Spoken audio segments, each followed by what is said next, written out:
Stanton. Guys, you want to laugh though? If you hit a home run here, I'm gonna go get some raw spaghetti and eat it live. Oh man, nah, yo, if Stan hits a fucking home run here, I'm gonna go fucking nuts. I'm gonna watch that shit. I might spill my whiskey all over my fucking iPad. Oh no, you can't do that.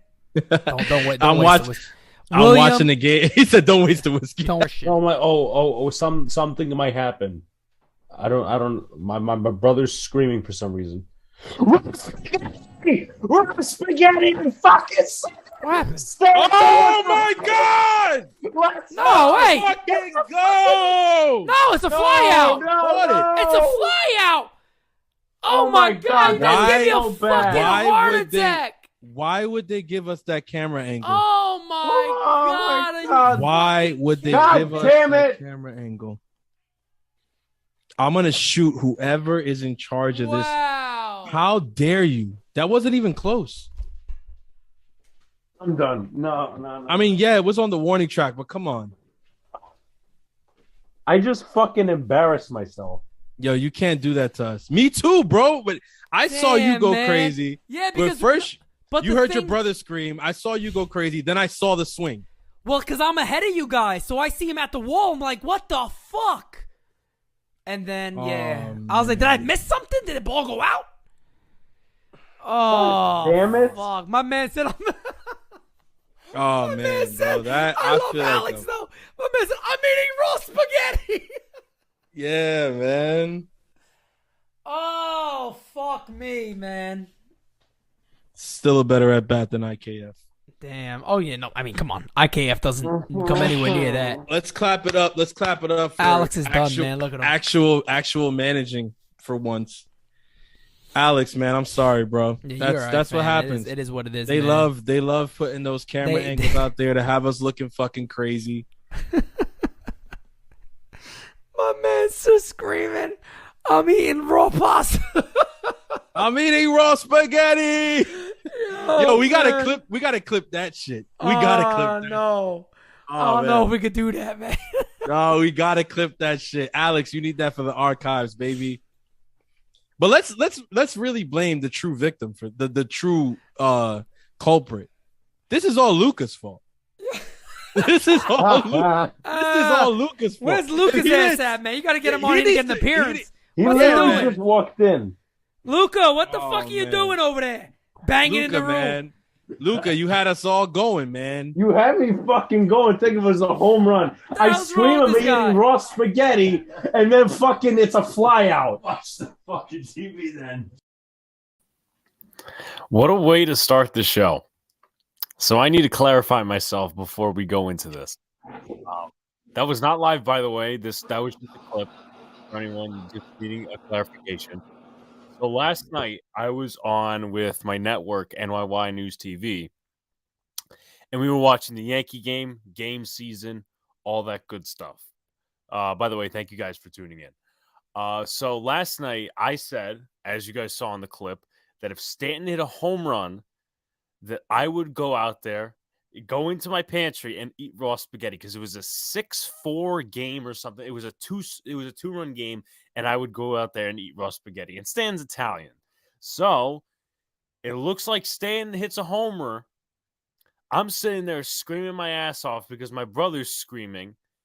But the truth is, he flew out. Yes Network's fucking immature, inexperienced cameraman made it look like a homer, but it's a routine fucking fly out to Raimel Tapia. And I wasn't the only one that was tricked by that. Michael K was, John Sterling was, people on Twitter. So you know what? I'm not the stupid one here. I'm not the stupid one here. There's other stupid people if you want to consider that. But welcome back, everybody. You were saying? It reminds me of that Stanton home run. I forgot what game it was back in the playoff. I think last year in the playoffs where the announcer said Stanton drives one, and it ended up banging off the wall. Everybody thought it was a home run. I forgot what game that was. Yeah, but without further ado, welcome back to the Dead Red Podcast, everybody. I literally just made it home from work. Happy Holy Thursday, anyone who celebrates, because that's actually what I was doing. I was working at a church, stuff like that. But obviously, got a lot of topics to talk about. I know, yes, Tony is very confused. Hopefully, he got a summary from me, a good summary from me, and we could go about this. He comments, and I also have another team to put it in as well. Oakland and Colorado are the most surprising to me so far. Milwaukee and the Yankees, the biggest disappointments. Cleveland's like 4-2 as well, which I find to be so shocking. I mean, they had bottom 3 payroll, and one of their guys, Stephen Kwan, has just totally raked. 10 for, I think he's hitting like 667. And I understand, obviously, it's the first part of the season. You're not going to get all these, you can't justify just 15 at bats. But the dude's raking, and he hadn't struck out, and it was a long period of time. I forget, it was like a year or something like that, where he did not strike out. So I guess that's, if you're a Guardians fan, Indians fan, whatever you want to call them, you have to have some sort of positivity about Stephen Kwan, and they're 4-2 right now, right among the White Sox. But Sox, man. It was a tough series for you guys, but it seems like when I came in the stream, everything started to turn around, and you guys took 2 out of 3 from the Detroit Tigers. How are you doing, my man? Doing well, man. Welcome. I'm glad we could get on here and do it on episode 5. And I'm watching the Yankee game right now, but doing well, man. That Tiger series ended up being really good for us. It was looking gloomy and doomy there. Lost the first game, and we were down 3-0 in that second game. You joined us, and that sixth inning was really big. The Red Sox ended up putting up 3 runs to tie it. Ended up pulling out that second game, and then the third game of the series was Evaldi making his second start against former teammate Eduardo Rodriguez. So that was pretty emotional to see Cora and Rodriguez, stuff like that. But Red Sox ended up pulling that one out. Rodriguez actually struggled a little bit and took 2 out of 3. So back to 500 baseball. Feels like we can kind of start this season over at home with the home opener tomorrow against Minnesota. Yeah, you guys play Minnesota tomorrow, and obviously they haven't been. I've actually recorded a couple of stats so we could kind of preview that series a little bit. I'm not gonna lie, and not rooting for my team to fail or anything, but I kind of hope that the Yankee game would get postponed tonight, so I wouldn't have to simultaneously look at the TV, because obviously we all know that feeling. But yeah, so obviously we're going to go into a couple of things here. I'm going to talk about my Yankees a little bit, some problems, some positives, some negatives. I know it's been, a few days, Sox, but man, doesn't it feel good to take 2 out of 3 from the Sox? Right. It feels so good to just finally start the season back at 500. What are the Yankees at right now? What's their record? We are, I think, the same record you are, 3-3. Okay, so and Toronto looks so good, man. We were going to talk about Vladdy in a little bit, but I'm telling you, it feels really good to get back to 500, even though it's early. Yeah, my team's sitting at 500 right now. They lead 1-0. So I'm not going to say anything, because I haven't been watching the game. I'm not going to lie to you. I haven't been watching the game. Obviously, now it's in the top of the 4th. Trevino hit like a single or a double or whatever to get on the board. Once again, thank you guys for tuning in. Like, comment, subscribe, both channels. We're going to do this all season. It's going to be fun. Nobody's covering baseball and the Yankees-Red Sox rivalry, AL East, like we are. So please stay here. Ask questions. We take it all. And we can expand. Obviously, me and Sox today, we're just talking about a Nets Celtics live stream. And I think Charlie Montoyo actually got ejected. Hold on one second. Or was he talking to the umpire here? Because I'm looking at the TV right now, and I think they're talking about a possible balk call. I see. Because he's rocking back and forth. I mean, but I guess he wasn't ejected. Maybe he was. I don't know. But so to kind of talk about this series for the Yankees, it's been weird. And obviously I'm not going to take this game too much into factor because I haven't seen it a lot. And obviously we're only in the top of the 4th inning, so there's going to be a lot to cover as well. So in terms of summing this series up, let me go ahead and go to my notes. Yesterday, I'm going to talk because it's recency bias, which was game number 3. We're in a 4-game set, so this is the final game tonight. There's a lot of talk among Twitter, and I understand, Twitter doesn't have any sort of influence on the Yankees, whatever. But there's been a debate, Sox, and I want you to let me know how you stand on this. A lot of people felt Gerrit Cole pitched well yesterday, and a lot of people feel that certain Yankee fans are overreacting. Another portion of Yankee fans feel that an ace should not be giving up 2 home runs to Vlad Jr.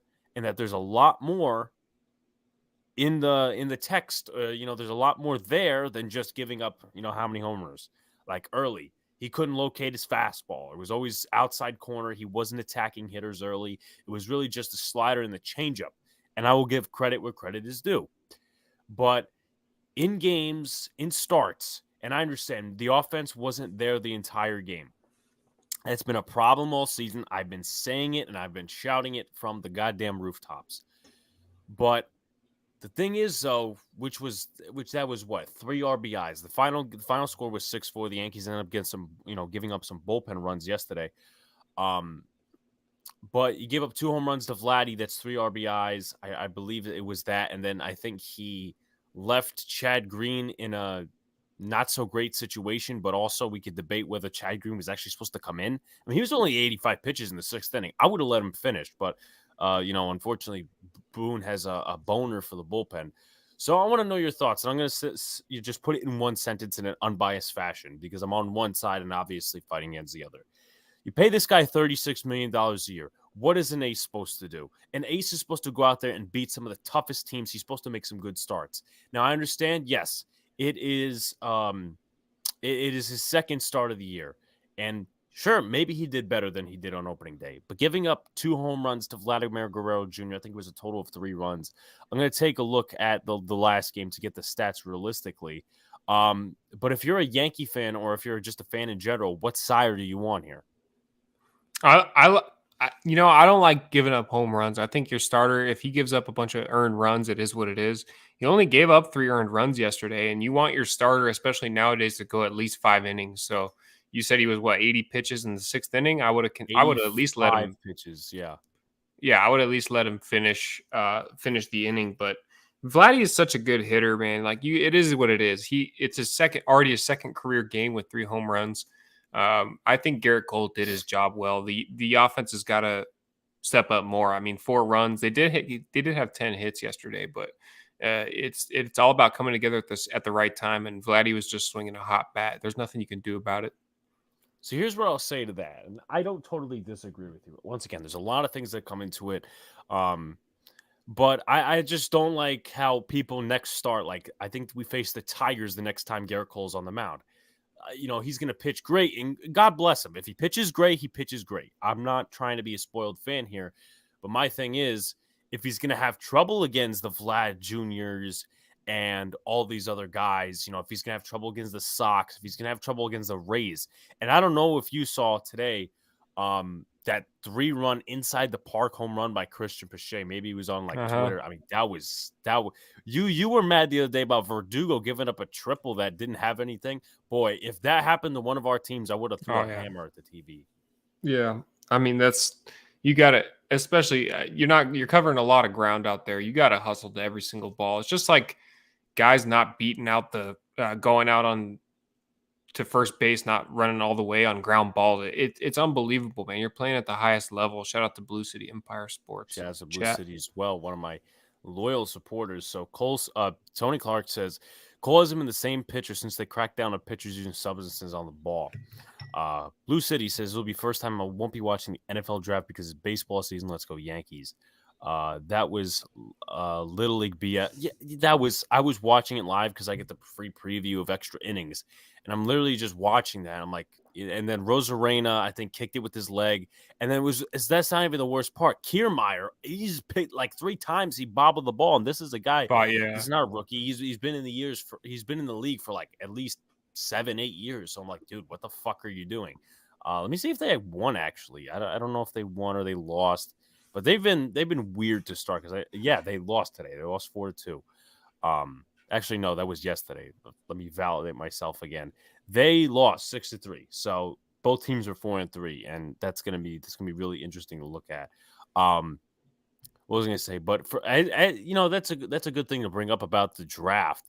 I'm gonna be at a draft party then, so we might have to finagle something about possibly doing it maybe as in Dead Red, maybe in the morning or something like that, or. Yeah, yes. Yeah, we were both flexible on that. MH says, as one of my loyal supporters, Sox beat a minor league team 2 of 3, and that means they're on fire. Damn. No, they're not on fire by any means, but it's sure is good to go and get 2 big league wins. I mean, it's not our fault that we played the Tigers. You got to win ball games either way. Yeah, no, definitely there, and you just have to keep it consistent. And you play the teams, you play the teams that are on the schedule. But it's up to the Red Sox in this division when they face the Yankees, when they face the Jays, the Rays, whoever, that they got to be at the best of their ball game. The White Sox are another team.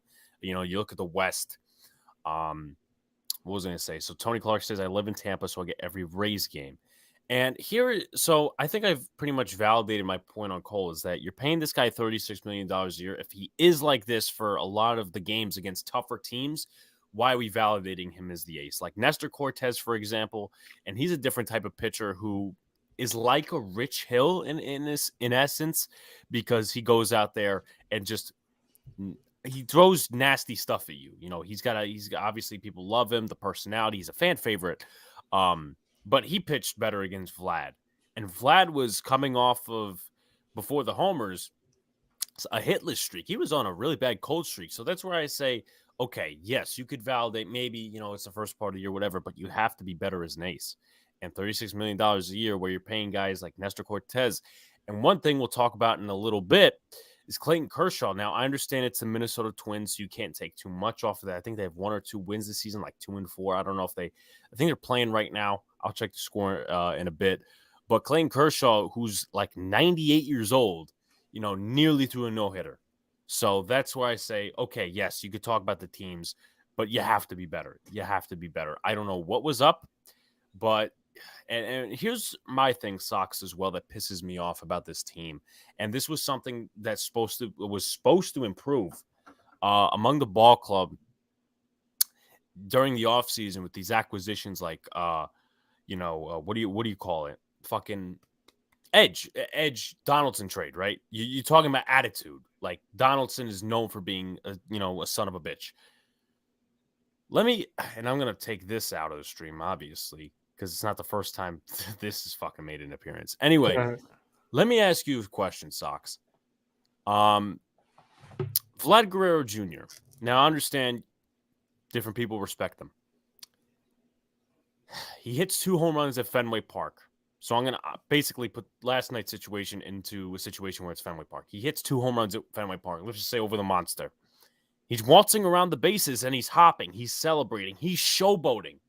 Would you expect your team to have fire and maybe, and I'm not saying plunk him for injuries, but plunk him the next at bat, plunk the next hitter, show some fire, or at least show something? Like it may not be plunking or maybe getting in Vlad's face. Now, Vlad is that type of player. He's got a personality, all the other stuff. Shouts to Jeffrey. But wouldn't you expect some type of fire? And this is in Yankee Stadium where this place used to be feared.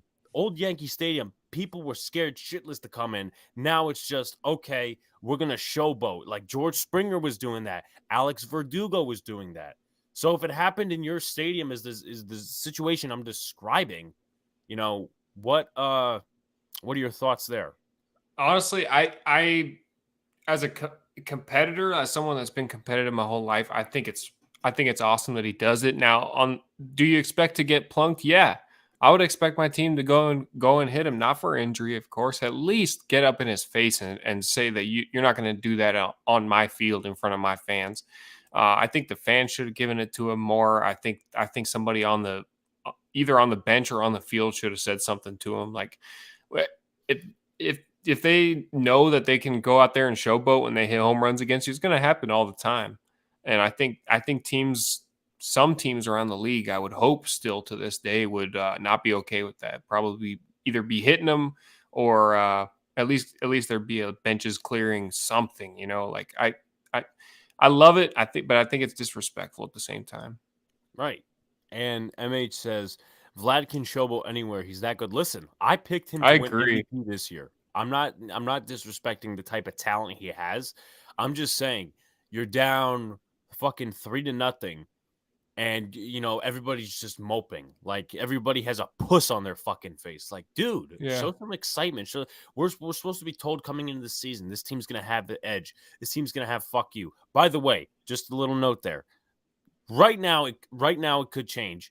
But Aaron Hicks is actually having a good couple of at-bats. And they benched him today, which doesn't make any fucking sense. And I'll get into that in a bit. but show some fucking excitement, show some power. Like, I have a feeling personally, maybe this is me, maybe it's a bias against Aaron Boone, but one of the first games, James McCann was hit twice, and I'm referencing him at his team with the Mets. James McCann was hit twice. They hit another guy. I don't know how many total hit by pitches they had that night. Then you have the second night where Buck Showalter is literally leading the charge out of the dugout after one of their guys is hit.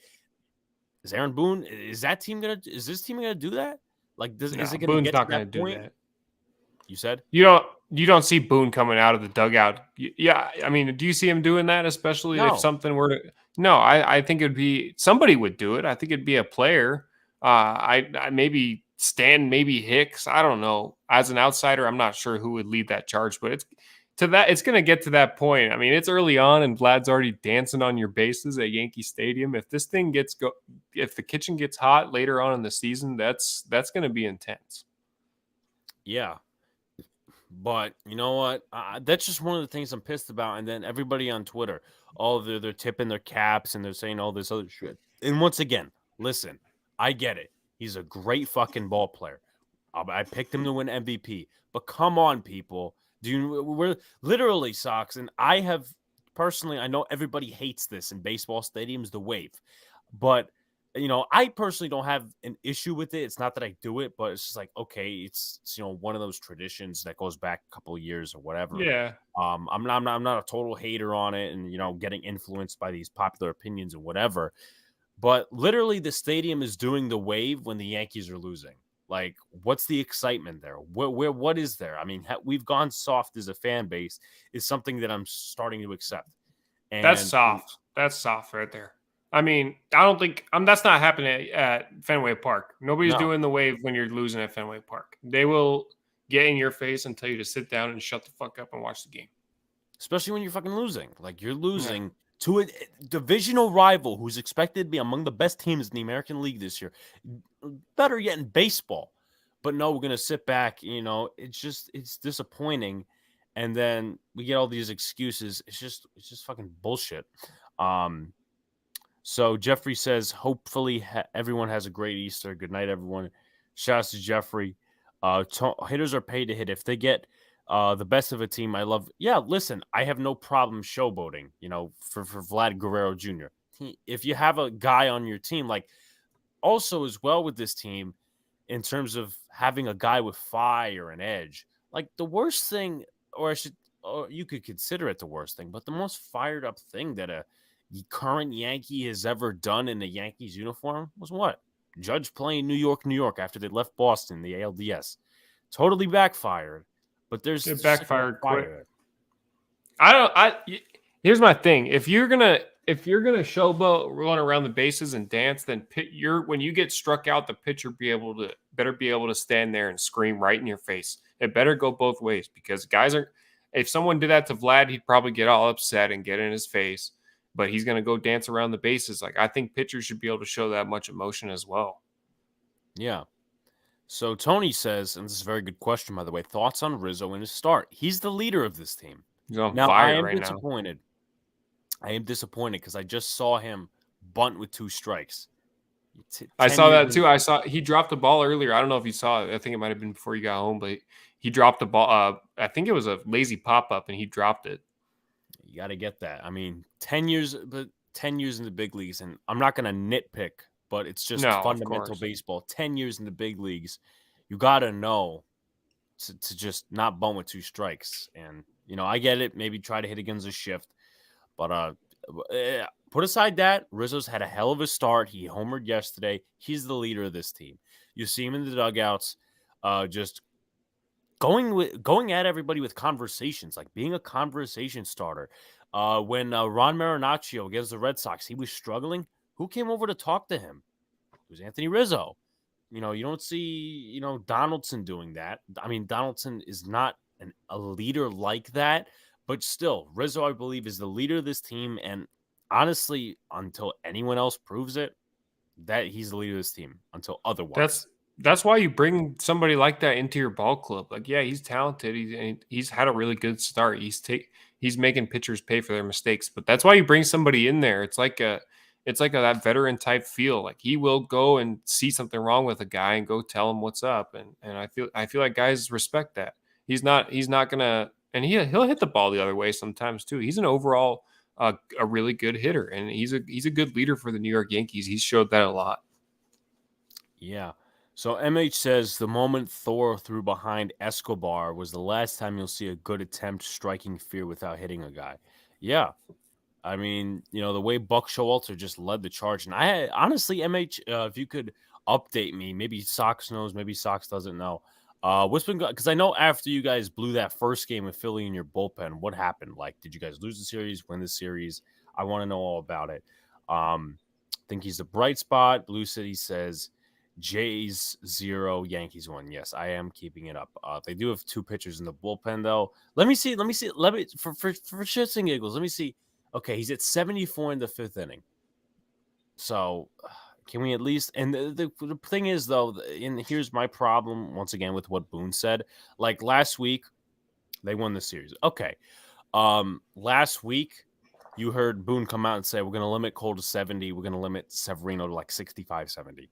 Once again, that's throwing the game plan out there. That's not something I'm a fan of. And as you can see, if they also announced something, or at least there's an expectation of it, but a lot of teams have a feel for it now, that Sevy's only throwing 110, 120, 130 innings at best this year. So all teams have to do is hit him hard and work that count. And once again, yes, Toronto isn't leading right now. I don't know how many hits they have, but, he's at 76 pitches already in the 5th inning. So he's been good. I mean, why? I don't feel like people don't even talk about Severino out there. I don't know why he's not going to be pitching that many innings. It seems like that seems to be an issue with him. I don't know his history that well, but he is really, really good this year. I think his ERA is like only 3.4 over his whole career. He's had some injuries. That's what we're worried about. Right now, he's got a 2.45 ERA, which once again is not bad. He made one mistake off of Verdugo. But I'm not going to be one of those guys that says, "Oh, if Verdugo didn't homer," because that's what you have to count, right?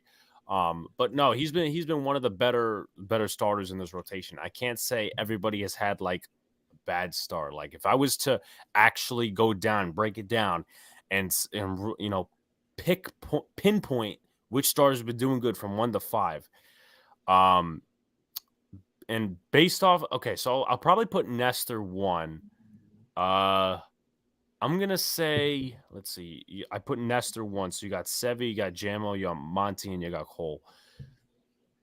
I'm going to say that's a tough couple ones to do it from. I would say Sevy 2, Monty 3, Tyan 4, Cole 5. Not that Cole's been the fucking worst guy out there. The pitching's a bright spot, but he just has to be better. If he's like the 4th, 5th best guy, even 3rd best guy, once again, we know that we're going to be facing other teams and stuff like that, but he's your ace. He's your ace. And once again, Sevy kind of has to attack Guerrero Jr., and he's doing it right now. He's got an 0-2 count on him with 2 outs.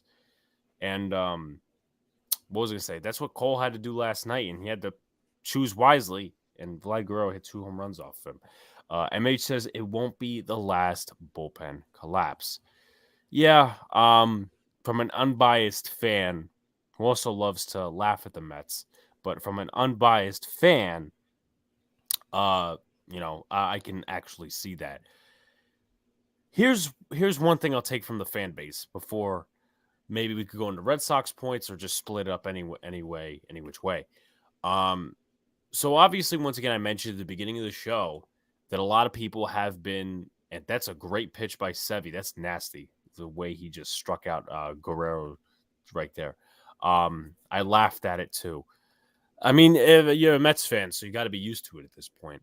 But Aaron Judge said this morning, or said last night, something about watching Vlad Guerrero Jr.'s home run on TV or something like that. I don't understand why the fuck the fan base has to go after him. Like, seriously. Like, somebody said, "Oh, you're not going to be doing, you could do that, when you're not going to Toronto." Like, shut the fuck up. Like, I'm not even going to get into that because that's just pure stupidity. But I just don't, this is part of the soft shit, right? I'm not saying Aaron Judge has done everything for the New York Yankees. He's had his bright spots. He's had his dull moments. But literally, if we're not going to sit there and criticize Cole for essentially saying the same fucking thing when he said, yeah, I just got to tip my cap to that. Didn't say anything about getting better or anything like that. And, made excuses a week ago saying that the whale noise was too loud on 2 strikes, 2 outs, and that Billy Crystal, the 4 minutes, literally screaming and yelling in the dugout. But we're not going to criticize that. We're going to go out and criticize Judge because of the Toronto stuff. Once again, not getting into that. We already know what the situation is. And then basically the same thing. This, in my opinion, is the fan base trying to come in, accept what Brian Cashman has given us, the possibility of Aaron Judge not fucking coming back, and then he goes to another team and we just shit on him until he fucking destroys us. And let me say one thing before I let you give your thoughts. What was I say? Chris Lee says Gallo saying that's just the way I bat is lazy. Get better. Yeah, I'll talk about that. That's actually same thing. That's a good point right there. That's a good point. Thank you, Chris. I haven't seen you in chats, but thank you for actually saying that. I'm gonna talk about that in a minute. But here's my thing, and I didn't mention this on last week's pod because I don't think I knew about it. We all know that Aaron Judge did not get his extension. We all know the deadline wasn't hit. We all know Brian Cashman actually mentioned the numbers to the media. Brian Cashman actually said to Judge and his rep, listen, if you guys don't agree to this offer, I'm releasing the numbers to the media. So you're negotiating in bad fucking faith. And not just that, you have to go through arbitration in the middle of a season because of this whole lockout and all this other stuff. You have to go through arbitration in the middle of a season where they're $4 million apart. And we all know a couple of years ago, speaking of Joey Gallo, he's up now. We all know a couple of years ago, Dellin Betances had a really bad argument with the Yankees over arbitration money. And that's why he didn't sign with the Yankees, because feelings were so it was so emotional there and on an anger standpoint that he didn't want to come back. He actually went to, I think it was the Mets or some other team. I believe it was the Mets, though. So that just gives me the irks of you're already negotiating in bad faith and you're saying you're going to release these numbers. So do you really? And people are asking, well, does Brian Cashman want Aaron Judge back? At this point, and Gallo, by the way, 2 strikes. The 4 outfielders. I hate this bullshit. This is literally my 2 points, one on each side of the argument. Literally coming right now. Gallo being a wuss and not hitting against the shift. Maybe he hits one. Oh no, right into the. Look at that shift. Are you kidding me? That is no, fucking no. I'm interrupting my point to bring this up. Literally, I've been saying it for weeks now. I hate the shift. I hate the 4 outfielders. It's one of the reasons I want to get rid of it. But Joey Gallo and his fucking excuses, Chris Lee, by the way, this is the point you brought up, by the way. And literally, you had an open fucking left side. As I get that out of here. I don't know why YouTube doesn't fucking do, just take that away automatically. Anyway, yeah, complete bullshit. But fucking left side of the infield, nobody's there. Robinson Cano can go ahead and do that shit. I don't know. The other day I was watching the game. Someone else bunted. I forget who was. It may have been Rizzo yesterday. It was Rizzo. It was Rizzo yesterday.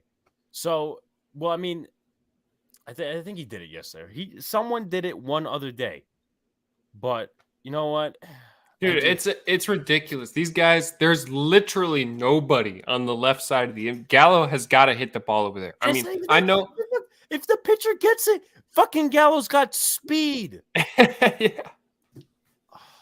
The guy's got to hit it to the left side if nobody's going to play him over there. I know you don't like the shift, but it is what it is. If they're going to allow guys to play over there, fucking hit the ball over there. That is ridiculous, man. And then he's still trying to hit the ball out of the ballpark.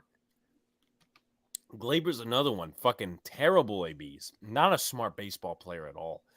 Chris Lee says they can trade Judge for a haul and turn around and get Soto. So here's my process on that. And I've been talking with my guys at NYY News TV about this.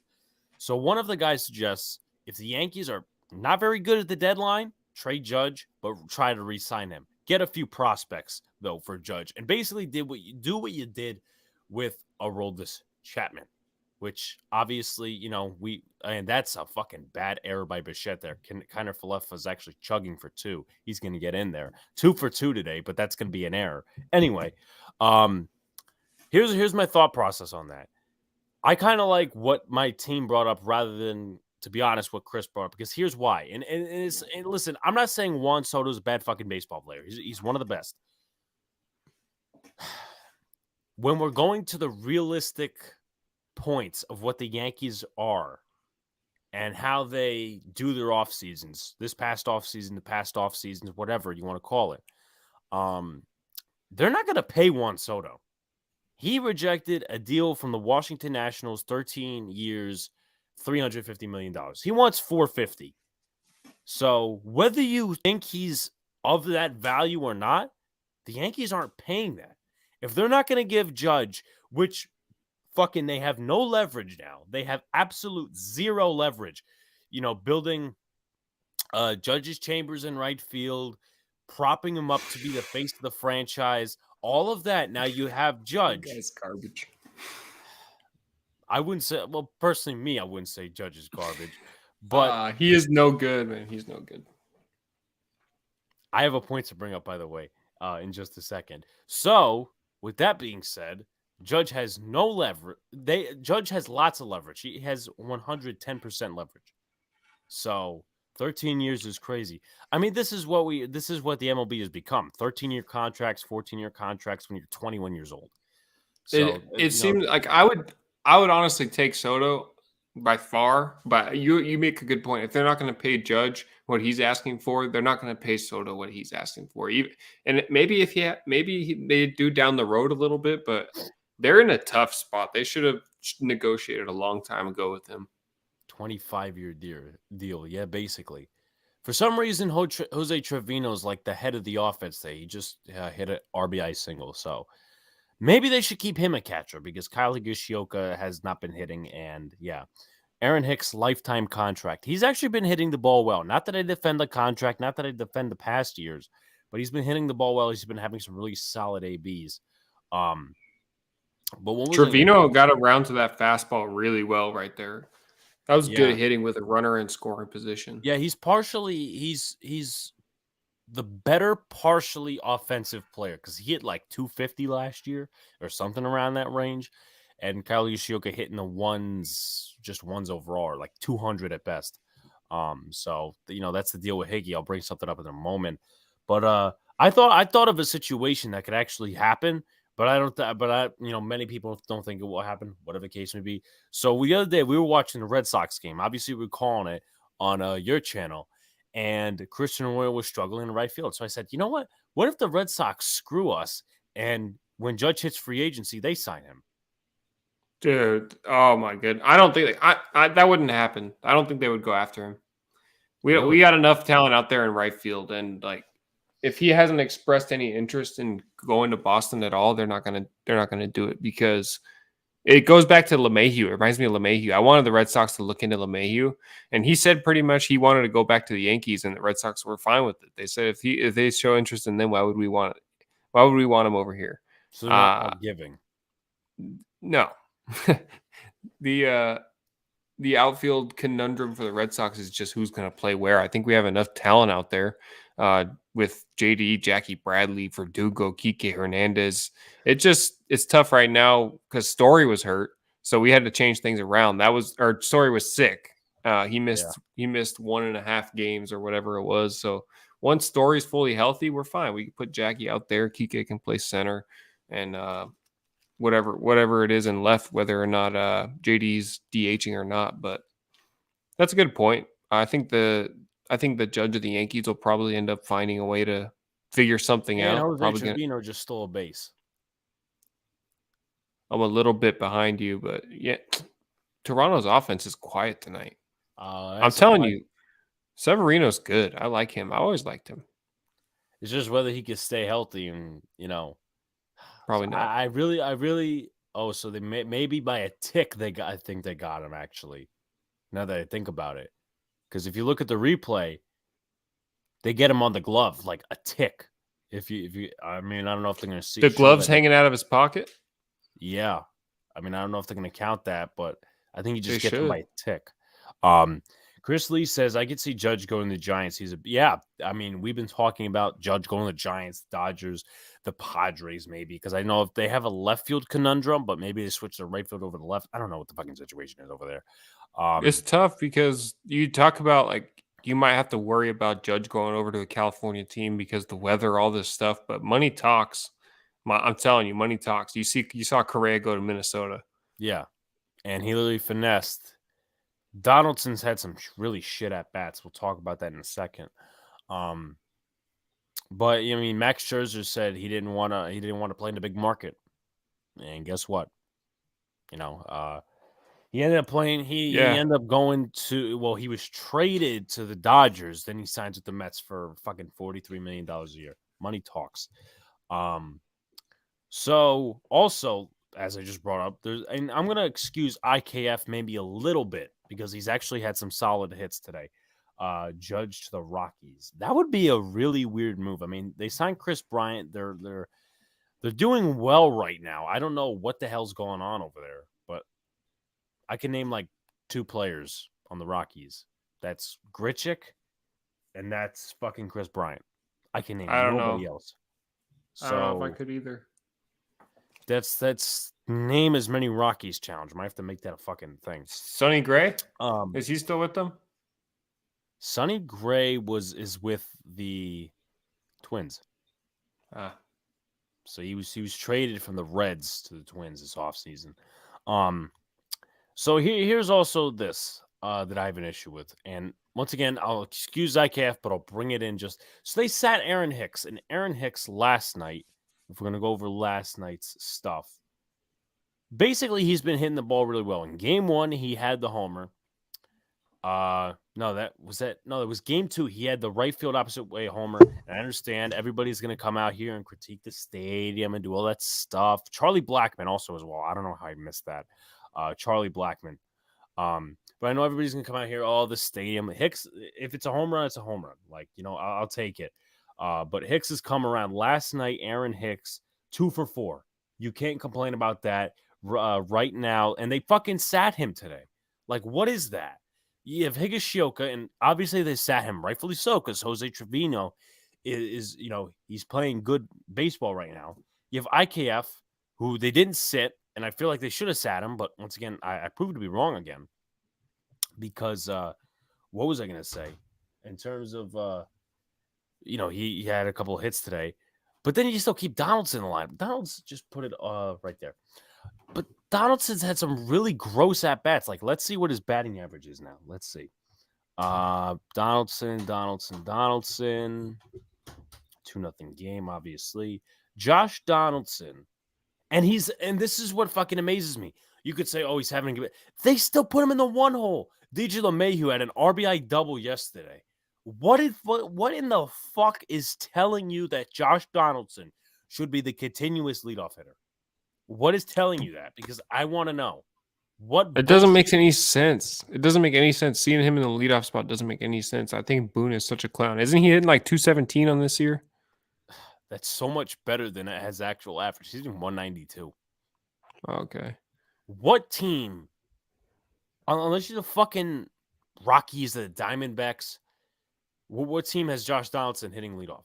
He's had 3 strikeouts tonight. 3. His at-bats are so fucking abysmal. LOL, no, he's not a leadoff hitter. You can't strike out 3 times hitting leadoff. The lineup from a hat.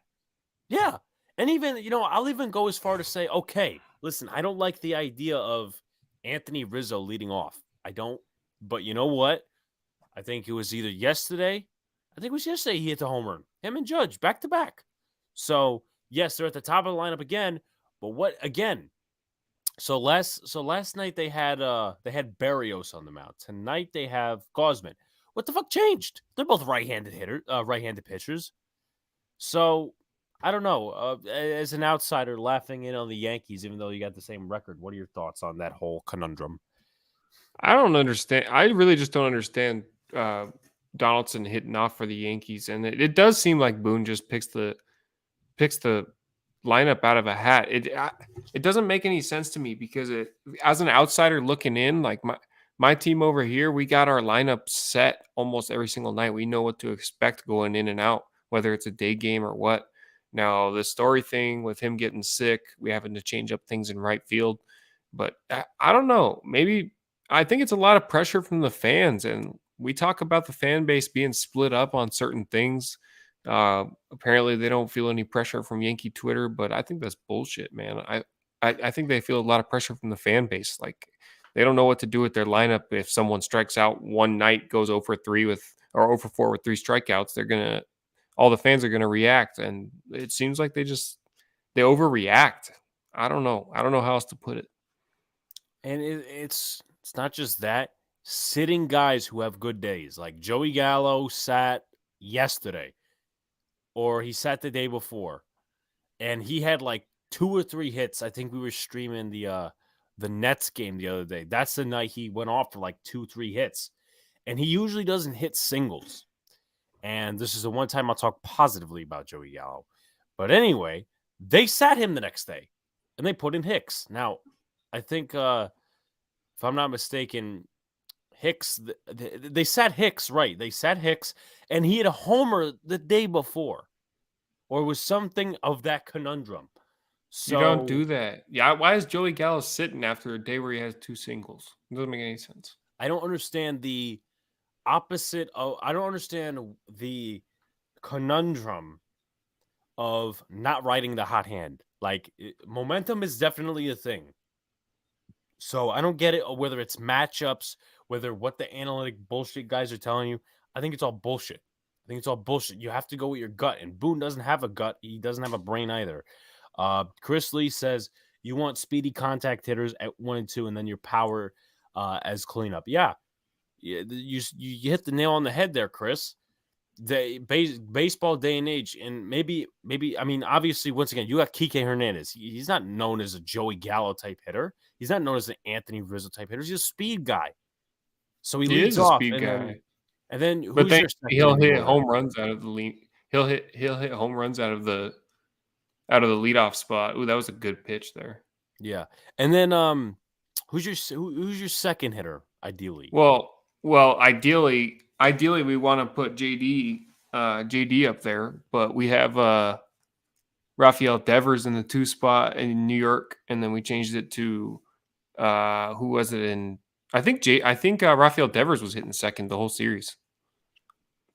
Would you put Bogarts up there? Or you think that's too high for him? Bogarts was hitting 3 in New York, I think, and then 2 in Detroit. So I think 2 and 3 is good for Xander. It depends on the power that he's getting, but it's unbelievable what Kike does out of the leadoff spot. Like we think of him as a speed guy, but late last year he caught fire and was hitting home runs. And same thing with Bogarts. It's unbelievable the things these guys do at the top of the lineup. I think it's pretty set where they're going to be all year. Yeah. So let me see if I have any more Yankee takeaways. I probably do. Gerrit Cole already covered. I'm just and I've mentioned this, I think last week. I'm concerned whether this bullpen is actually going to be fried or not in September, in August as well, because I mean Severino obviously was put on a pitch limit. He went out. Let's see how many pitches he went out at. He did finish the 5th though, I believe. Yeah, he finished the 5th. Severino had a total of 83 pitches. And obviously they're putting him on this pitch count. They're putting, just limiting him. And then you got Lidge coming in, all these guys. And I understand they carried an extra few pitchers for their reason. But what if Cole blows up again? What if Montgomery exited that Sunday night game earlier? Would we have been talking about possibly, using the bullpen this day or this day, this day? So I just feel that Boone has a boner for the bullpen too much. And let me bring up another point as well. Last night, brought it up when I was talking about Gerrit Cole. Gerrit Cole was taken out of the game. I don't know why he didn't fight Boone to come back in, because he's done that before. Against Houston when he was pitching, I think, a shutout.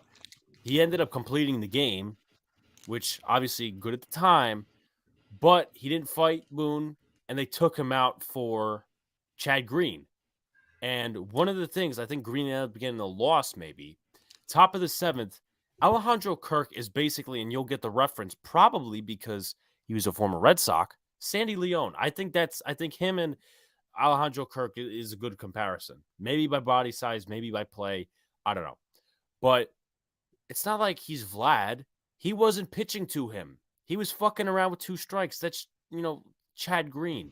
I'm like, dude, this guy's not Vlad. This isn't Bo Bichette who's going to hit it out of the park. He ends up walking Kirk, and that sets up a big inning for the Jays where they score 1 or 2 runs. And that ends up being the difference of the game because the offense cannot go. So that's fair. And also, once again, as Kirk lines one into right field to go 2 for 2 today. So maybe, I don't know, maybe it was smart to work around him. I mean, that's off a lefty though. What does he do off righties? Good point. That's once again a good point to bring in there. And let me say this as well. I'm really starting to get really heated about the way baseball has gone. And obviously, in a few minutes or so, we'll talk about the Dodgers. We'll talk about the Padres situation that happened a couple of days ago with the up 11-2 or 13-2, whatever it was. But I'm sick and tired of these bullshit managers making these analytic moves and then that being the face of baseball. Clayton Kershaw, obviously, Dave Roberts is known to be super analytic. And he was pitching a no-hitter, perfect game, whatever the hell it was. Perfect game is obviously harder, so I'm going to assume it's a no-hitter. It was a perfect game. Perfect game. Okay, so even harder. We all know Clayton Kershaw is like 98 years old in baseball, right? He's been around for way, a long time. They take him out. I'll talk about that in a second. But also, it just irritates me because you have Boone, you have him, Dave Roberts, even though he's won a championship. Technically in a Mickey Mouse year, if people want to go, out there and say that. Then you have fucking Gabe Kapler, who did absolute shit with the fucking Philadelphia Phillies, comes to San Francisco, has I don't know who had it in the predictions that the Giants year last year was a Mickey Mouse year and it was basically a one-off. I don't know if it was you or me, and I know a lot of people have that. The Giants right now are 4-2, so they're basically the same record as a couple of teams across the league. But look, my thing is, go ahead, continue your thing. No, continue. I don't know. If we're gonna talk about the Kershaw thing, it's simple. Like you were asking if it was a no-hitter or a perfect game. Yeah. There's only been 23 perfect games in the history of the MLB. Clayton Kershaw was very, very close, 80 pitches, only a couple of innings away from throwing a perfect game. If it's a no-hitter, like whatever, man. There's a lot of no-hitters last year. Everybody's talking about are no-hitters going to destroy the game, whatever. But I don't think they are. There was too many no-hitters last year. I remember that was a conversation.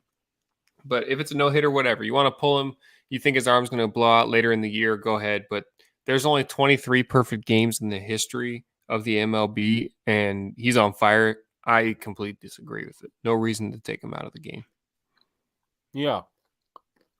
And I haven't eaten, so that's why I'm trying to get as much give me some food as possible. But somebody went on Twitter, and let me pull it up, because it's an idiotic tweet. So somebody said this last night. Clayton Kershaw getting pulled from a perfect game to do 7 innings is ultimately good for the youth of baseball. How many youth coaches, let me try to pull this up again. How many youth coaches and families just saw a big league team put a pitcher's health, arm care, and pitch count above all else? I think it's a good thing. Here's my problem with that statement. That's bullshit. I get it. It's a sack of shit.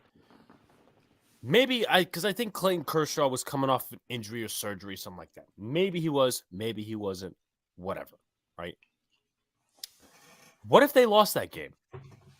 What if the Twins made an 8-run comeback? Now we're going to look at it with serious goggles, and there would be such more critique. But what this enables other teams to do is put that excuse out there. And I understand a lot of people agree with taking him out because, the injuries and this stuff and that stuff and the pitch count and whatever excuse you want to make. But you're just enabling these type of analytic managers to come out here and take out their guys because they have a fucking hard on for the bullpen. Like it's so, and I don't mean to turn this rated R, but literally they need to take not Vagisil, excuse me. They need to take fucking Cialis to actually get a feel for their starting rotation, but they have the biggest fucking erection in the world to go to their bullpen. These guys, it doesn't teach them that arm strength is more important, arm health is more important. What happened to a guy like, if I'm hurting a little bit but I got a perfect game going, I'm going to go out and finish this perfect game. Like that is out of the game now. It's analytics says you can't finish. Like, it doesn't make any sense to me. It's like pulling who was the Rays pitcher that got pulled in the playoffs? It's like pulling Snell. It's unbelievable, man. Like, I don't know where's the fight? Where's the fight where I want to go get my perfect game? Clayton Kershaw wasn't happy about leaving that game, but it doesn't make any sense to me. Like, you know how good for baseball it would have been for him to go into that ninth, and you know how many eyes would have been on that game? It's unbelievable. It doesn't make any sense to me. It pisses me off. Let me say this. I'll actually defend Aaron Boone here. No way. Did they say the same? Did he do the same shit last year when Corey Kluber was pitching a no-hitter? He didn't. I see. No, he let him go. Corey Kluber hadn't thrown in 2 fucking years. Yep. So you know what, people? Kiss my fucking ass with that bullshit. I thought of it, and I'm going to make it fucking right. When Corey Kluber didn't throw for 2 goddamn years and pitched a no-hitter, and Aaron Boone let him go. It's going to fucking snow tomorrow because I'm defending this Aaron Boone character. But you got Dave Roberts coming out here, and this isn't the first time he's done it to Clayton Kershaw. Let's be fucking real. This guy could have 3 no-hitters, 4 no-hitters by now, or whatever the fuck you want to call it. And he pulls him out, and we're going to use the injury excuse. So you know what? Spare me the fucking theatrics. Corey Kluber no-hitter, good for baseball, right? I mean, yeah. And that brings up the point of no-hitter in like 20 years. That's a good thing about baseball last year with the no-hitters. I was sick and tired of the clowns talking about how there's too many no-hitters. It's taken away from the authenticity of it. Just and all in the mix with the foreign substances and all that stuff. You're telling me watching a no-hitter on TV is not good for baseball? I don't care how many there are in one year. It's ridiculous. It's like, why do these people want, and it's to your point of analytics, getting taken over in this game. Like managers are sitting there brewing with all this information in the dugout when it's at the end of the day, baseball is so simple. You got to go let your guy get that perfect game. It would have been good for the game. It would have been good for Kershaw. The fans would have gone nuts. Luckily, my manager is smart, and if the Sox haven't had a close to a perfect game in a long time, but Cora would let the guy go out there. I don't care if he's on a pitch limit or not. If he wants to, he's gonna go out there. Yeah, and fucking rightfully so. That's why I like Cora better. But obviously, we all know there was a Cleveland pitcher back in the day that was hit by lightning and still came back in the finish. I just hate the fact that baseball has turned into a game of pussies. Like, to that point, you were saying. To that point, it reminds me there's NBA playoffs happening, and guys are missing. I forgot who it was. Spare me for that. He's missing the game because he broke his finger. Are you fucking kidding me? Wrap that thing to another finger and get out there on the floor. You're gonna miss an NBA playoff game because you broke your finger? You know what Kobe would have done? He would have put a splint on there, and he would have went out there and dropped 50 on your ass. Unbelievable. It's soft. Every sport is turning soft, and you know what? We're realizing it. I'm still here. I'm still listening. As Big Blue in the Bronx takes a break, every single sport is soft. We see it in the NFL. We see it in the NBA. We see it now in the MLB. Look what you're doing. Like, guys are fighting.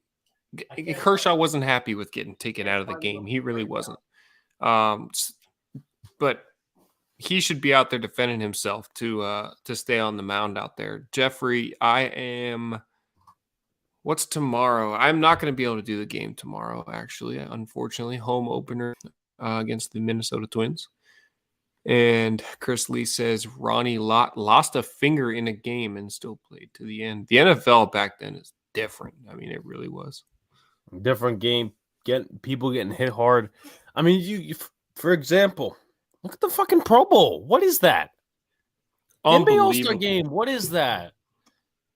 Dude, well, I don't know what your thoughts are on this, but what about the All-Star game deciding home field for the World Series? I'm a big fan of that because I think they should in all sports. I think the All-Star game should be mid-season and the winner should have home field in the final. I know the NFL plays its championship in a neutral site, but NBA and MLB should do that. I think so. Let me just plug this in a quick sec, and then I'll get back to your point.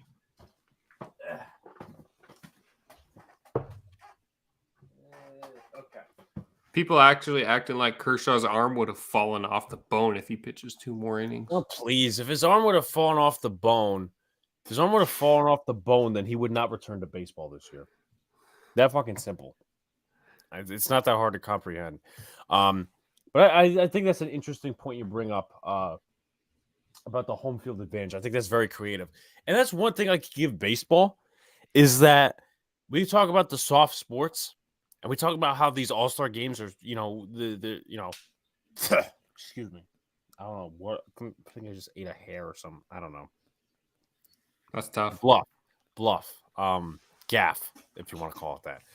But, people talking about, well, baseball is dying, and it's not that I disagree. Look at their all-star game. It's in the middle of a season. And guess what? Guess what sucks as well? You know this like I do. 162 fucking games. End of a season before free agency, the NFL, the Pro Bowl has turned into an absolute fucking joke. It's a fucking clown show. NBA, 82 games. 82 games, middle of a season. It's an absolute clown show. What's more of a clown show, the NBA All-Star Game or the NFL Pro Bowl? I have never watched an NBA All-Star Game, to be real. Okay.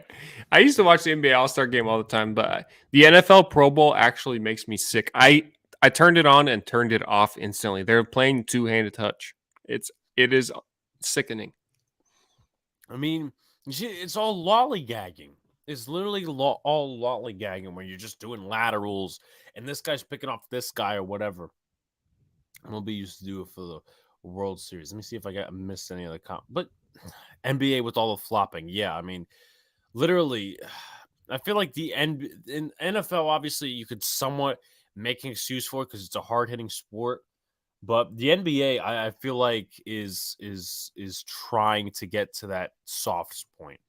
Like, you brought up about the broken finger or whatever, but, people coming out with the sore this, the sore that, like, and then baseball as well. Like baseball, guys used to, Nolan Ryan, into his fucking 40s, was throwing 130 pitches per game. Yeah. Did managers take him out? No, because he was Nolan Ryan. Not saying Clayton Kershaw is Nolan Ryan, because I don't think he was as dominant, and I get it. Someone said this to me, and I agree with it. As you get better at the game, and as you evolve like that, there's going to be more injury risks. But you know what? People should be finding the right exercises and finding just the right routines to go out there and preserve their bodies. Because it goes more than exercises. It goes more, also eating. That's the whole point, Guys take care of their bodies so much more now. I feel like back in the day, Nolan Ryan probably would smash a couple beers and have maybe a cig or two right before a start, and he'd still go out there and throw 130 pitches. Like, guys are taking such good care of their bodies now. I don't see what the point of something like taking Kershaw out of the game is. They have access to so many resources. Like, why limit? Why are we limiting starters? Like, a complete game is absolutely unheard of now. You will not see, unless it's a no hitter, you won't see a complete game. And no hitter, as you brought up, a manager like Dave Roberts or Dave Kapler, they'll be first to take him out. Up, your pitch counts up, and the pit, they won't have no fight. And don't give me this bullshit. Oh, Clayton Kershaw, said at the end of the game, like, he's got to say that. I mean, what is he going to say? Oh, I should stay in the game longer. Fuck Dave Roberts. So he's not going to say that. Had to take a bite there. Unbelievable. There's a documentary on YouTube that talks about home run derby ruining power hitters' careers. I mean, it does change your swing. No, it does. It does change your swing in a negative way, because baseball, as somebody told me, is a game of bad habits. And if you're constantly upgrading your swing, or at least maneuvering it just to hit home runs, then you're not going to have a good time at the plate. Judge, after the All-Star break in 2017, he was not the same and had to take him a while. Why did Joey Gallo's always trying to fucking hit home runs? Why can't he hit against the shift? Well, that's a couple of things there. He can't go out there and hit anything else because his swing is for the homer, and because he's a stubborn fucking guy. He's a stubborn Italian. I don't know why you don't want to hit against a shift. I don't know why you want to hit routinely. I don't know why you want to play center field. By the way, Judge looks good in center field tonight. But I feel like you could just do more with let's see. Hold on. I got to go to what was I going to say? Because I was thinking of something with Hicks and Judge, or something in the outfield. Let's see. Stands in right field, Judge is in center, and Gallo's in left. But it's weird because now Hicks is hitting good. So that puts a conundrum in there. But realistically, if you want to put Hicks in left field, or Stanton in right field, Hicks can play center field. So even if you want to sit Gallo for being bad, which he's up at the plate right now, think about it. You could put Hicks in center, played center field, a lot with the Twins, right field Stanton, left field Judge, or you switch corner outfielders. So, and play the whole game in right field. I'm sick of this crap of, the Yankees playing scared. Friggin' Stanton 8 innings of a game in right field. Just let him finish the game. Jeffrey says, I wonder what the Boston Red Sox will do for Jeremy Remy on April the 20th. Yeah. What's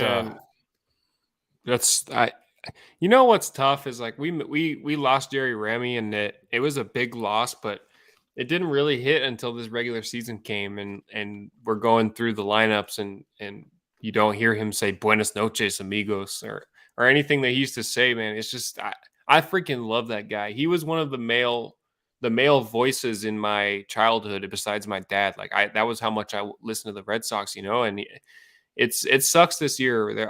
I hope they're pouring it all out for him, because he deserves it, and they're going to do something good for him tomorrow, I bet, too, for the home opener.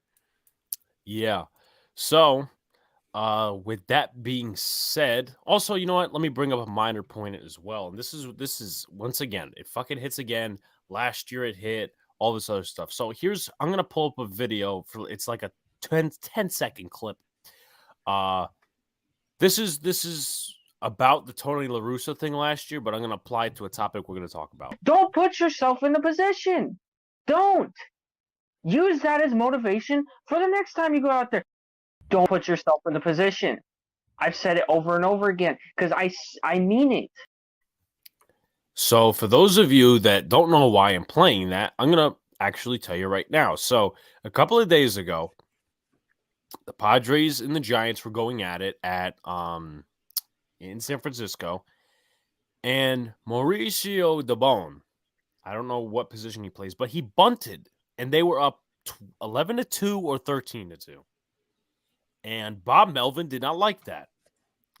And then you see in the dugout, after Dubon gets out, or whatever the case may be, you see Gabe Kapler going there and literally trying to tell him that that's not right.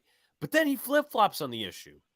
So here's my approach to the situation. When I was talking about guys that don't have a feel for the game and all these analytic managers like Aaron Boone, Gabe Kapler is the same way.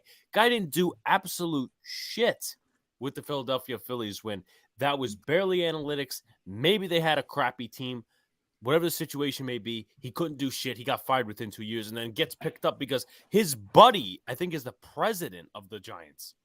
So I don't understand. Obviously, once again, last year they had a good season, whatever the case may be, right? But and then he flip-flops and says, okay, well, we're not trying to blow anybody out, but he could do whatever he wants there. I hate managers with no feel, and it's so upsetting that everybody went after Tony La Russa last year. And the guy I just played, who obviously is my friend and went to Yankee Stadium with me for the vlog and everything, and he's been in a couple of videos and live streams. He actually said last year, and very much so, that you could put this on freezing cold takes, that he said La Russa should have never come back to the game because of that incident. Everybody, once again, critiquing Tony La Russa last year because, he's an old manager and, all this other stuff. And, it's a rival, whatever. And it's not that La Russa shouldn't have ever been criticized. He should have been criticized for that because you don't fucking say to a rival, I wouldn't mind them plucking my hitter. That's absolute bullshit. But now we got Gabe Kapler, who doesn't have a feel for his fucking ball club. I don't care. I will root against Gabe Kapler. And I think he was actually a former Red Sox, if I'm not mistaken, right? Yes, correct. Nice pull. And once again, to Sean's point in that video, don't put yourself in the position. If you're down 11-2, just go out there the next day and crush them 11-2. Put all that fire in either the rest of the game and make a comeback or the next day. So I'm just sick and tired of this unwritten rule bullshit. When Fernando Tatis did it, I think it was in 2020 against the Rangers, and Jeff Bannister or Chris Woodward, I forget who was the manager at the time, was pissed. He was pissed. I'm like, you know what, dude? Just fucking don't suck. It's not that hard. Don't suck. What are your thoughts? I honestly, like, you take that fire. You made a good point. Take that fire and put it in winning the next day, or put it in and win in that next pitch. Put it in win that next inning. Like, you should not be able to just take away the guy's ability to bunt just because the score on he's still got his family to feed. He's still got his stats to fill.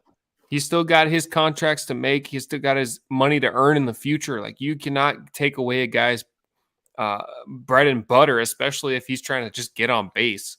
It's a game of hits. It's a game of strategy, and we go back and forth with this conversation all the time. But again, limiting another ball player's abilities, I'm not a fan of it. You want to cry about it? Go fucking cry about it. And it surprises me too, because the last two guys that have done it, and you look at the Bone stats, he's not even, like, statistically, if you're talking about today's day and age, he's a speed guy. Like, MLB statistics, 13 home runs in his career, 52 RBIs with a 258 batting average. Has been in the league since 2019, specifically July 7th. So he's not a power hitter. It's not like, it's only 3-0. And once again, going back to my thing that I didn't finish up on, it was about 30 seconds ago. These two guys are accomplished managers. Bob Melvin, for the years, lifted up the A's, put them in the playoffs. Tony La Russa, last year, obviously won a World Series with the Cardinals. I think he was even a manager in the 90s, the 80s, whenever he was a fucking manager. It just pains me to see that these are experienced managers crying about the game. Don't put your team in the position then. I don't care. If they're up 16-0 and they hit another home run, well, guess what? There's no mercy rule in baseball. It's literally the things like this that lead baseball to try to change itself into looking better, and then they fucking look worse. It's true. They're trying to put their game on this upper echelon, like they have respect for each other when it's 16-2. No, they don't. They all this guy cares about at the plate is getting on base. It doesn't matter what they always say it. They always coach it. The correct way to play baseball is like the score is 0-0, right? So shut the fuck up and get in the dugout. Your old ass can deal with him bunting and getting on base. So what? He got on base. Cry about it. Go get him out next time he gets up. I'm sick and tired of even talking about this, honestly. And it's not even like Mauricio DeBone was like Mike Yastrzemski. That's the worst. That's literally the least worst thing that could happen in terms of an outcome. Literally, he bunted. Wow. Yeah. What if he hit a homer? What if he hit a homer? I'm guessing Right. he would have been benched for that if he hit a homer. Probably. Yeah, Because probably. Gabe Kapler seems like he doesn't have a fucking feel for the game. And you know what? Come at me. But fucking thank you, Tony. Nobody bitched when the Texas Rangers dropped fucking 30 to 3 in 2007. 30 to 3. Fucking Baltimore Orioles. They had That's a 3-0 good point, Tony. How many home runs were hit that day? I don't even know. That's it. It's a game that revolves around the score, and you try to score as many runs as possible. It doesn't make any sense. It's like these stories around baseball are always in the news are making more headlines than the game itself, and I'm sick and tired of it. We should be talking about so many more things than this guy bunting to get on base in a game that's already over. 8 home runs that game. Jesus Christ. Who? You know what? Let me see something because I think I know this. Maybe I do. Maybe I don't. Orioles manager 2007, Mike Flanagan. He 69 and 93. They went that year. And you know what? Trust me. There's other games. There's fucking other games. If you're gonna sit here and bitch about one game, it just doesn't make any sense. The excuse making. And once again, going back to cut this point off before we get into a little bit of preview of both series, then we'll cut it off from there, is these are the type of things that fucking change baseball. They complain about the pace of play. Guess what? We're going to give you runner on second. We saw that 2 straight opening days from the Yankees this year, last year. And one, it got a positive outcome for the Yankees, but last year it didn't because they couldn't hit timely. If the runner on second, honestly, should be an advantage for any team. I don't care. Oh, gives the road team an advantage. Well, you know what? In a situation to not necessarily defend, but to sit there and try to make a silver lining of it, is supposed to be for both teams to try to get to hit the ball. But going back to the point I'm trying to make here is who played third base for the Yankees today? It's Donaldson, that fucking guy. But these are the things that lead to changes in baseball. We complain about one little thing, and then they go out and say, well, you know, we changed this, and baseball has absolutely no solution. They dig themselves in a fucking grave. So please, I could see it more if it was from a Gabe Kapler, and even though he fucking sat there and defended Bob Melvin, I could see it maybe more if it was from a Dave Roberts or if it was Torey Lovullo, you know, his team sucks entirely or whatever the case may be. But if it's from a goddamn experienced manager like Bob Melvin, and I honestly think, if I'm not mistaken, let me see if he's won any championships. Tony La Russa has already mentioned that, but from 2 experienced managers who have accomplished records, come the fuck on already. Yeah, World Series champion 2001 with the Arizona Diamondbacks against the Yankees. So you know what? Go fuck yourself. In that case, done.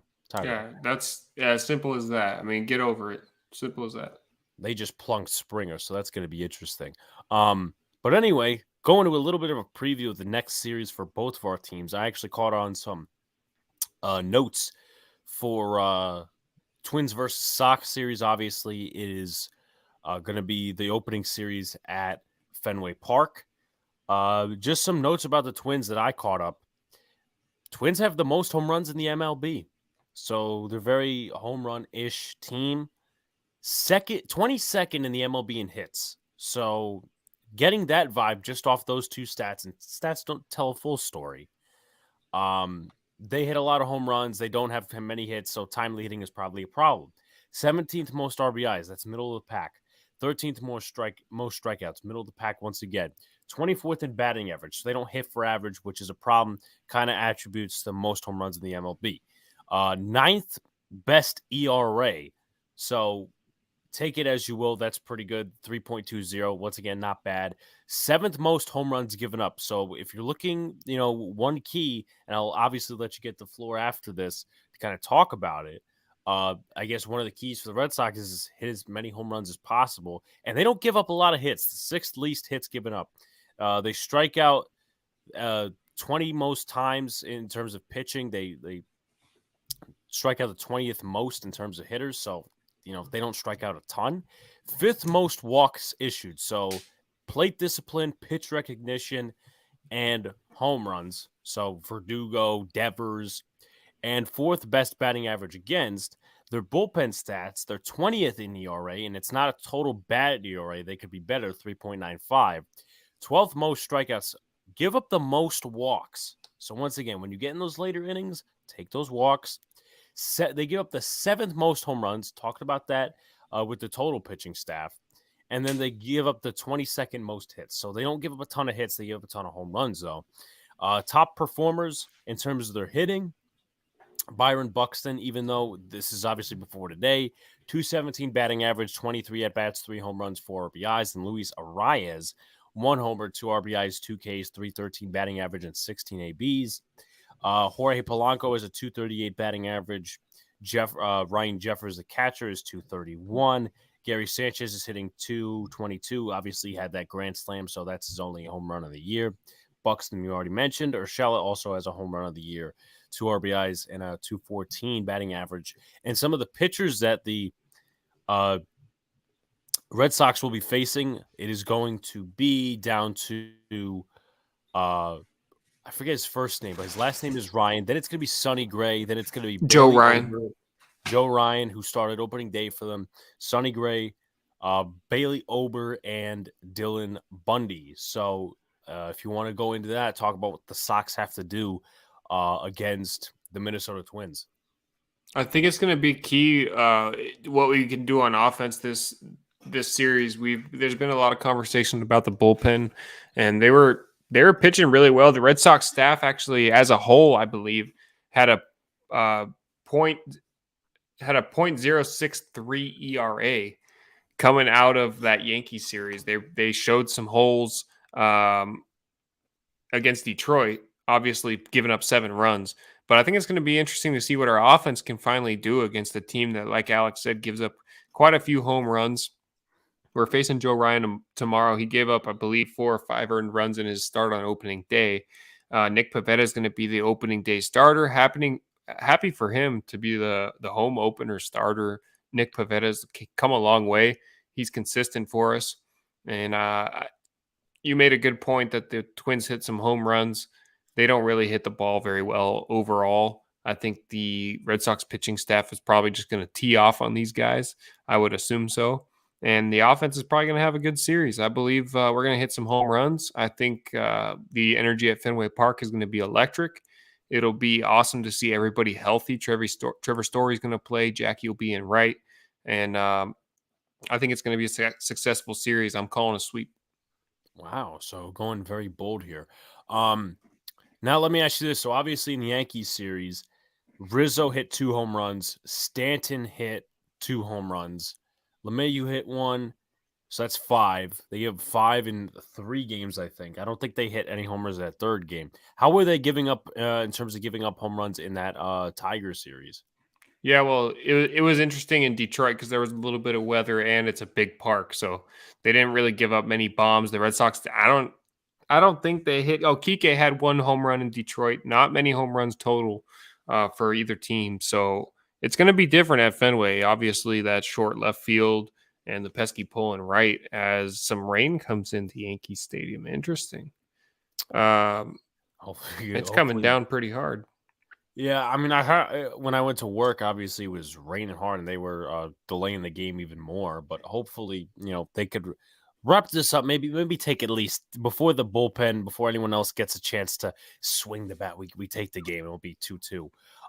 But honestly, realistically speaking, off the Yankees standards and what we should be hoping for is 3 out of 4. But obviously, that's not going to happen. Best is going to be 2 of 2, 2 of 4 actually. Tony Clark says Sox series will be high scoring. No way to sweep, though. I don't see that. So, different opinion from Tony Clark, one of the better viewers of this podcast. Obviously, some things to talk about with the Orioles. They get, in terms of hitting, they're not very good. 2nd most strikeouts, 29th most ribbies, 20th in the MLB in hits, 25th fifth most home runs in the MLB. So once again, not very good. 22nd in batting average. You go to the total pitching staff, 14th in ERA, 3.20, which isn't bad. Second least home runs given up. So the Yankees will have to try to either do well with situational hitting, which is a tough task, knowing who we're fucking talking about. Or you could try to actually outperform them and actually start hitting some homers. Sixth least hits given up. So it seems like just off stats wise, the pitching has been well for the Baltimore Orioles. 22nd most strikeouts. They don't strike out a ton. 17th most walks issued. So once again, not bad. The Yankees have to be better plate discipline, but once again, the Orioles don't strike out a ton of batters. 26th best batting average against. So once again, the Yankees will have to operate around that. Bullpen stats. They have the 6th best ERA. They have the 18th most strikeouts. So once again, they don't strike out a ton. They issue the 7th most walks, the 7th most hits, and they've given up at this moment, they've given up 0 home runs this year. So it's going to be a weird task for the Yankees to complete offensively. They just have to work out a bunch of loopholes statistically. But I need to fucking see something from Josh Donaldson. They're not going to bench him, so I'm not even going to put that expectation up there. IKF, hopefully he tries to recreate the night he's had. I think he's 2 for 2. Play Trevino a little more. I mean, he's, maybe it's one game, right? But he's had 2 RBI hits tonight. Keep Hicks in the loop. I don't understand why they benched him. I don't understand why that happened. Joey Gallo, fucking do something. Make a play defensively if you're not going to go offensively. Cedric Mullins is a beast. Yes, you're right on that. Trey Mancini's a beast. Hope you both have a happy Easter on Sunday. Yeah, I mean, actually, to be fair, I'm Orthodox, so my Easter is actually next Sunday. So I have to wait another week. Fridays is usually my day that I fast, so I can't have any meat tomorrow. But in terms of their top performers, Anthony Santander, obviously before today, 15 at-bats, 6 hits, 400 batting average, a homer, and an RBI. Ryan Mountcastle, who I have on my fantasy team, 292, 1 home run, 3 RBIs. Anthony Bemboom, that's a weird name, 250 batting average, 1 hit and 4 at-bats, so you can't take much from there. Former Yankee prospect Jorge Mateo, 4 hits in 18 at-bats, 222 batting average with 1 RBI. Also, Santander leads the team in walks with 6. Mateo has 2 stolen bases. Trey Mancini hitting 217.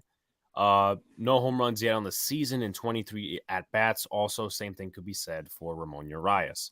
So, with that being said, let me preview the starters.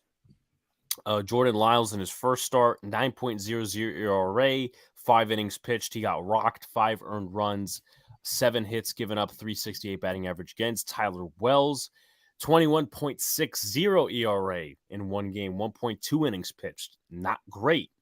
Total of 3 hits given up, 4 earned runs, 429 batting average against. And then Bruce Zimmerman, probably the best out of the bunch. In the 1 game he started, 4 innings. So obviously you wish to get more innings out of him. 66 is the pitch count. So I don't know why they were limiting him. But total of 3 hits given up, 4 strikeouts, 2 walks, 200 batting average against. So for the Yankees in this series, get it going offensively, be more consistent. Their pitching, statistically, at least their starters are better than expected. And, keep doing what you're doing in terms of the pitching. For the Yankees, in terms of who's due up, obviously Sevi went tonight, so tomorrow it's going to be Monty, then it's going to be Tyan, then it's going to be Nestor Cortez, pending any injury or anything of that sort. So, yeah, it's going to be Montgomery, Tyan, and Cortez, and then Cole will start off the series next Tuesday in Detroit. A pair of 640 games and a 110 game on Thursday. So, with that being said, Sox, any final thoughts to wrap it up here? Man, what a week for baseball, man. I was a little bit down in the dumps about the Sox, and I'm just happy we can kind of Falefa here, right against his shift. Oh, nice. 3 as for the 3 rain today. continues to fall at Yankee Stadium. And he was feeling some heat from you fucking Yankees fans. Give him a break. Let Kiner Falefa fucking settle his boots in here in New York a little bit. Anyways, Listen, we have high and it's not all on the player. Listen, this guy was brought in to be something good defensively, and he's gotten better. But offensively, before this game, he has not done shit. And I'm not expecting. People were expecting him, Sox, to be a 300 hitter. I didn't expect that. He doesn't take walks. He's not. He has slapstick singles. But I expected him at least be competent at the plate. He's being competent right now, so I'll give him a break for today. Good day same for with Jose Trevino. He looks good too. Yeah, and he bunts a foul ball. But I'll let you talk. Anyways, happy baseball's back. Red Sox finally. We're gonna start the season tomorrow. Those were preseason games against the Yankees and Tigers. We're gonna start the season tomorrow. Season home opener against the Minnesota Twins, and super excited to watch that game. I'm gonna be at work for it tomorrow, but it's been a fun week of baseball. Red Sox pitching staff is a little bit worrisome still, but they played well in New York. Had one bad game in Detroit. Just got to hold up here. We'll see against a good home run hitting team in Minnesota. And we'll see you guys on Thursday. Hope everybody's having a good week, and a happy Easter to everyone as well. I'll keep tabs on Wednesday as well because of the Celtics-Nets game. That's going to be. We're going to be doing a game. I only have Wednesdays and Thursdays off, so we'll be doing games 2 and 5 here on the channel as well. So make sure you guys hit that subscribe button. Hit the bell on both channels so you know when videos are dropping, go live, all that good stuff. Yeah. So a pretty packed week next week. Wednesday, obviously Celtics Nets. My brother and Donald will probably be joining in. We're also getting possibly another Celtics fan in here who was on our Boys in the Big Apple this past week. His name is Tyler James on Twitter.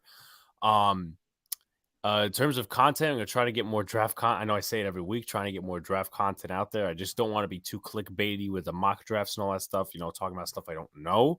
We'll see about Boys in the Big Apple for next Monday. I might have plans, but at the same time, there might be a guest coming on as well. So kind of want to prioritize that a little bit. I'm going to try to get some just content this weekend. Obviously, happy Easter to anyone who does celebrate this weekend. Also, next weekend, I know there's some Orthodox people as well. Baseball is back, and Yankees Red Sox rivalry. Here's your home for it every Thursday. And, baseball as well. Listen, if you're a Dodgers fan, if you're a whatever fan, come in here. We'll talk your team. Maybe sometimes we won't know what the fuck we're talking about, but listen, it's great to be if I could talk, it's great to be here with Sox. It's great to be here with you guys and Tony and all these other guys coming in. So we appreciate you guys. We will see. Texans are going to have a great draft. We have a lot of picks. Yeah, I definitely, I think they have one of the most.